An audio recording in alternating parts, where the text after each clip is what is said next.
रासायनिक समीकरण क्या होता है, रासायनिक अभिक्रिया क्या होता है, रासायनिक अभिक्रिया हमारे वातावरण में किस तरीके से काम करता है, या हम जो भोजन करते हैं उसमें किस प्रकार से होता है, ठीक है। और रासायनिक समीकरण को हम कैसे संतुलित करते हैं, इस वीडियो में इसी बात को हम जानेंगे, कैसे संतुलित करते हैं, इसका क्या परिभाषा होता है, ठीक है। तो जो भी मेरे चैनल पहली बार आया है, चैनल को सब्सक्राइब कर दीजिएगा और बेल आइकन का बटन ऑल पे प्रेस कर दीजिएगा। तो चलिए आइए बात करते हैं रासायनिक अभिक्रिया का।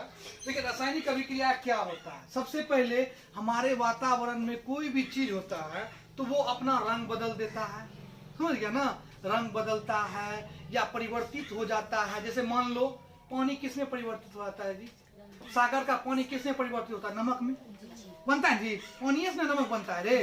तो वो एक तरह से अपना क्या कर दिया, अवस्था परिवर्तन कर दिया, समझ गया। तो ये सब किसके थ्रू होता है, रासायनिक अभिक्रिया के थ्रू होता है। किसके थ्रू होता है, रासायनिक अभिक्रिया के थ्रू होता है। अब रासायनिक अभिक्रिया क्या होता है उसके बारे में जानते हैं, उसका परिभाषा क्या होता है। रासायनिक अभिक्रिया को हम लोग क्या कहते हैं इंग्लिश में, केमिकल रिएक्शन। क्या कहते हैं, केमिकल रिएक्शन कहते हैं। अब देखो रासायनिक अभिक्रिया विभिन्न परिस्थितियों में जब एक पदार्थ, क्या विभिन्न परिस्थितियों में मतलब सारे परिस्थितियों में, समझ गया ना, सभी प्रकार के परिस्थितियों में एक पदार्थ दूसरे पदार्थ के साथ, मतलब एक पदार्थ दूसरे पदार्थ के साथ मिलकर या स्वयं ही, क्या मिलकर या स्वयं ही एक या अधिक नवीन पदार्थ प्रदान करते हैं। मतलब मिलकर या स्वयं, स्वयं समझता है जी, खुद से या दूसरे पदार्थ से मिलकर एक क्या करते हैं जी, नवीन पदार्थ, मतलब एक नए पदार्थ का क्या करते हैं, खोज करते हैं या एक नया पदार्थ बना देते हैं, समझ गया ना। अब चलो आगे चलते हैं, प्रदान करते हैं और नवीन पदार्थ के गुण मूल पदार्थों के गुणों से भिन्नता रखते हैं। मतलब जैसे मान लो NaCl को जब मिला देंगे तो क्या बन जाएगा जी, Na+Cl को, मतलब सोडियम प्लस क्लोरीन को मिलाने पर क्या बनता है, नमक बनता है जी, NaCl बनता है। अब दोनों को मिला दिया तो नमक बन गया। तो पहले वो दोनों का क्या था, पहले जो उसका अवस्था था भिन्न था, उसके बाद जब अभिक्रिया हो गया तो उसका अवस्था क्या हो गया, चेंज हो गया। क्या बन गया, साल्ट बन गया, नमक बन गया जी। तो नया पदार्थ का खोज कर दिया, समझ गया ना। उसका गुण क्या होता है, अलग होता है। नमक खाते हैं उसका गुण कैसा रहता है जी, नमक का कैसा गुण रहता है जी, नमकीन रे, बोलो ना नमकीन, उसका गुण नमकीन भिन्नता रखते हैं। ऐसी क्रिया को क्या कहते हैं, रासायनिक अभिक्रिया कहते हैं। क्या कहते हैं, रासायनिक। अब तुमको हम एक प्रैक्टिकल तो नहीं है, मैग्नीशियम का फीता लेके नहीं आया ना, तो हम तुमको प्रैक्टिकल करके बताते हैं, ठीक है। अब तुम क्या करो, मैग्नीशियम का एक फीता ले लो, ठीक है। उसको क्या करो, या तो आग में जलाओ, क्या करो, आग में जलाओ, तो उसमें क्या आग लग जाएगा जी। आग में जलाने का मतलब क्या हो गया, ऑक्सीजन से अभिक्रिया करवाना है जी। ऑक्सीजन क्या आगे ना रे, ऑक्सीजन में अभिक्रिया करवा दो, वो क्या होगा, जल जाएगा। क्या हो जाएगा, जल जाएगा। तो उससे क्या प्राप्त होगा तुमको, मैग्नीशियम का राख प्राप्त होगा। क्या प्राप्त होगा, मैग्नीशियम का राख, जिसको क्या बोलते हैं, MgO, मैग्नीशियम ऑक्साइड। क्या बोलते हैं, मैग्नीशियम ऑक्साइड बोलते हैं, ठीक है। अब देखो आगे चलते हैं। अब Mg प्लस ऑक्सीजन, मतलब Mg प्लस ऑक्सीजन, मतलब Mg को रिएक्शन करवा दिए किसके साथ, ऑक्सीजन के साथ रिएक्शन करें। कब, हीट करने पर। कब करने पर, हीट करने पर। तो क्या प्राप्त हुआ, MgO प्राप्त हुआ। आगे चलते हैं। देखो रासायनिक अभिक्रिया हमारे वातावरण के हर वस्तुओं, हर चीज में पाया जाता है, समझ गया ना। रासायनिक अभिक्रिया किसी भी चीज, मतलब दूध का दही बन जाना क्या है, रासायनिक अभिक्रिया है, समझ गया ना। ये सब जितना भी क्या है, रासायनिक अभिक्रिया है। अब तुम कहेगा सर दूध कैसे जम गया, तो बाबू तुम उसमें पहले क्या करता है जी, अम्ल पदार्थ डालता है जी। तो अम्ल उसमें क्या कर देता है, रिएक्शन कर देता है, रिएक्शन कर। अब तुमको पनीर बनाना है तो तुम क्या करता है जी, दूध में क्या करता है, नींबू का रस डाल देता है, तो दूध क्या फट जाता है जी। अब फटता है तो उसमें से क्या निकलता है, थक्का निकलता है जी। क्योंकि अम्ल डालते ही दूध का क्या होता है, अवस्था चेंज हो जाता है। क्या होता है, चेंज होता है। किसके कारण से चेंज होता है, रासायनिक अभिक्रिया कारण से होता है। किसके कारण से होता है, रासायनिक अभिक्रिया। अब समझते हैं कि रासायनिक समीकरण क्या होता है, ठीक है। रासायनिक अभिक्रिया समझ में आ गया तुम लोग को, रासायनिक समीकरण। अब देखो रासायनिक समीकरण इंग्लिश में क्या कहते हैं, केमिकल इक्वेशन कहते हैं। क्या कहते हैं, केमिकल इक्वेशन। सुनने में ही आ रहा है केमिकल इक्वेशन, मतलब रासायनिक समीकरण। समीकरण मतलब क्या हो गया, मैथ। समीकरण मतलब क्या, मैथ, समझ गया ना। किसी चीज को सॉल्व करना ही क्या कहलाता है, समीकरण कहलाता है, समझ गया ना, मैथ हो गया। अब देखो कह रहा है रासायनिक संकेतों। अब रासायनिक संकेत मतलब क्या हो गया, जैसे हम ऑक्सीजन को क्या लिखते हैं, ओ लिखते हैं, तो ये उसका क्या हो गया, संकेत हो गया, समझ गया ना। उसके बाद देखो सूत्रों। अब मान लो किसी का सूत्र लिखेंगे, सूत्र क्या होता है जी, जैसे तनु सल्फ्यूरिक अम्ल का सूत्र क्या होगा, H2SO4 होगा, है। उस प्रकार सूत्र, समझ गया ना, सूत्र की सहायता से, मतलब संकेतों और सूत्रों की सहायता से, फिर से सुनना एक बार, रासायनिक संकेतों तथा सूत्रों की सहायता से किसी वास्तविक रासायनिक अभिक्रिया के, किसी वास्तविक रासायनिक अभिक्रिया के संक्षिप्त, मतलब संक्षिप्त मतलब क्या, छोटा, क्या छोटा संक्षिप्त निरूपण को क्या कहते हैं, रासायनिक समीकरण कहते हैं। क्या कहते हैं, रासायनिक समीकरण कहते हैं। ध्यान देना,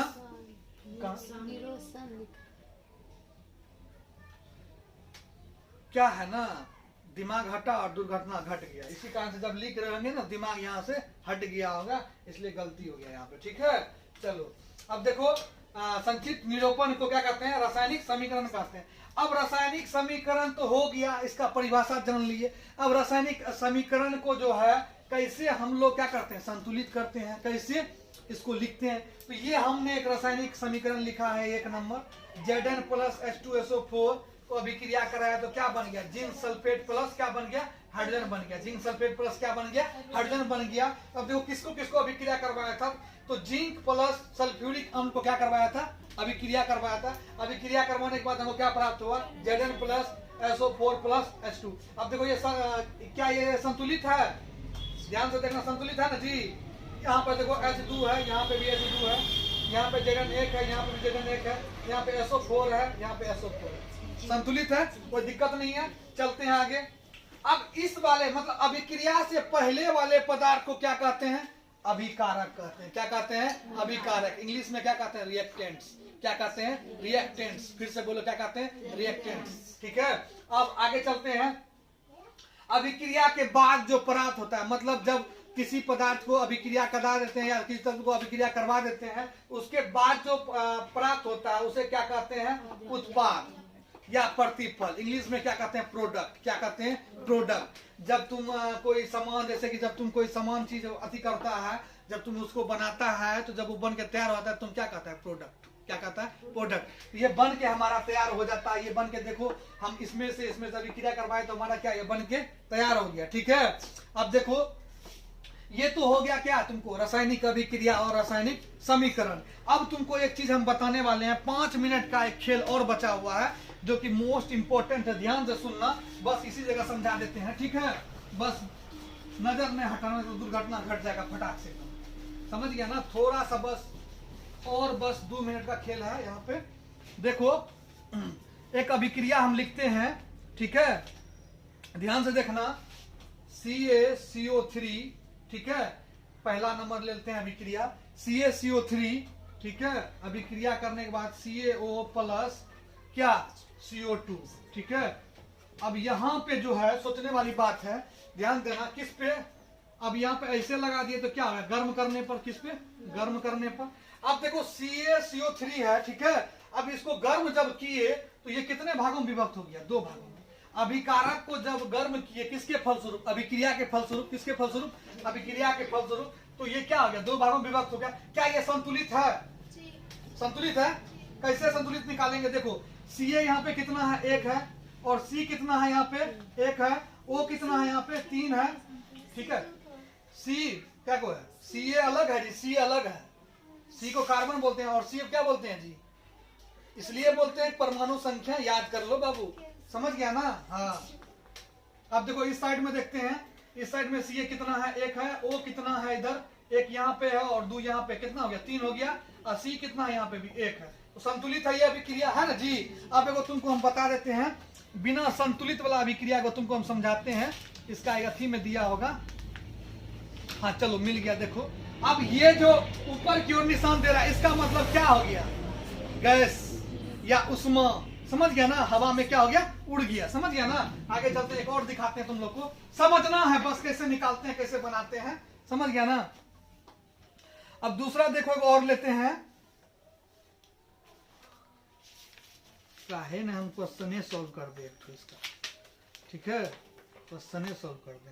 देखो लेते हैं, बोलो तो, Fe प्लस क्या है, H2O अभिक्रिया के फलस्वरूप क्या बनता है जी, Fe3O4 प्लस क्या, H2, हवा में उड़ गया, ठीक है। अब इसको संतुलित करना है। सबसे पहले लिखेंगे Fe कितना है इधर, 1 है, H कितना है इधर, 2 है, O कितना है इधर, बोलते जाओ, 1 है।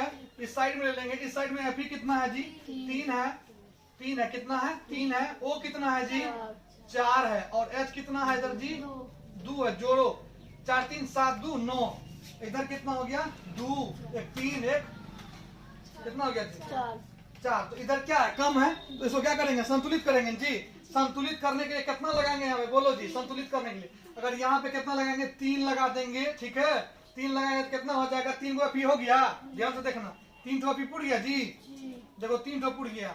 अब जो संतुलित क्यों करते हैं, क्योंकि दोनों ओर का परमाणु संख्या क्या होना चाहिए, समान होना चाहिए, बराबर होना चाहिए, तभी वो समीकरण क्या होगा, संतुलित होगा। समझ गया ना। समीकरण को संतुलित करने के लिए क्या करते हैं, दोनों ओर का परमाणु संख्या क्या करते हैं, बराबर कर देते हैं, ठीक है। आगे चलते हैं। अब देखो, अब उसके बाद आगे क्या लगाएंगे जी, बोलो, यहाँ पे 4 लगाएंगे, तो 4 दूना 8 हो गया, तो इसका मतलब यहाँ पे भी 4 लगाना पड़ेगा, ठीक है। अब यहाँ पे भी 4 लगाएंगे तो ये भी कितना हो गया, 8 हो गया, और 4 को कितना हो गया जी, O हो गया, तो O 4 पुड़ गया, यहाँ पे लगाते चलो चलो। H2 कितना हो गया, 8, और O कितना हो गया, बोलो, 4 हो गया, ठीक है। इस साइड में भी लिखते हैं। अब देखो O कितना है, ठीक है, 4 था, ठीक था, ठीक है ना। अब देखो H कितना हो गया जी, 4 दूना 8, तो संतुलित हो गया। अब इसको टोटल को जोड़ दो, 4 3 7, 8 7 15, तो 13 कैसे बोलता है, दिमाग है कि कौन चीज है, घुसा पड़ गया क्या। 4 3 7 8 7 15, ठीक है। अब देखो हो गया ना, दो तरफ संतुलित हो गया। तो ये समीकरण को संतुलित करने का नियम है।